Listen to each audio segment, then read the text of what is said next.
మేడ్చల్ జిల్లాలోని ఒక రెస్టారెంట్లో బిర్యానీలో బ్లేడ్ కనిపించడం కలకలం సృష్టించింది. గట్కేసరి పిఎస్ పరిధిలోని ఆదర్శ బార్ అండ్ రెస్టారెంట్లో ఈ ఘటన జరిగింది. బీబీనగర్ మండలం ముక్త అనంతరం గ్రామానికి చెందిన బింగి ఐలయ్య అతడి స్నేహితులతో కలిసి రాత్రి ఆదర్శ బార్ అండ్ రెస్టారెంట్లో బిర్యానీ తింటుండగా బ్లేడ్ కనిపించింది. ఇదేంటని యాజమాన్యాన్ని ప్రశ్నించగా నిర్లక్ష్యంగా సమాధానం ఇచ్చారు. దీంతో బాధితులు గట్కేసరి పిఎస్లో ఫిర్యాదు చేశారు. కేసు నమోదు చేసిన పోలీసులు దర్యాప్తు చేస్తున్నారు.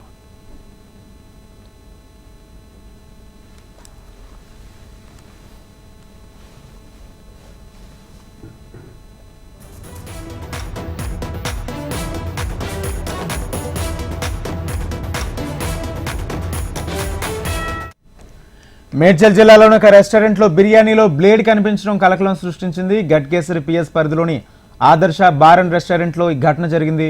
బీబీనగర్ మండలం ముక్త అనంతరం గ్రామానికి చెందిన బింగి ఐలయ్య అతడి స్నేహితులతో కలిసి రాత్రి ఆదర్శ బార్ అండ్ రెస్టారెంట్లో బిర్యానీ తింటుండగా బ్లేడ్ కనిపించింది. ఇదేంటని యాజమాన్యాన్ని ప్రశ్నించగా నిర్లక్ష్యంగా సమాధానం ఇచ్చారు. దీంతో బాధితులు గట్కేసరి పిఎస్లో ఫిర్యాదు చేశారు. కేసు నమోదు చేసిన పోలీసులు దర్యాప్తు చేస్తున్నారు.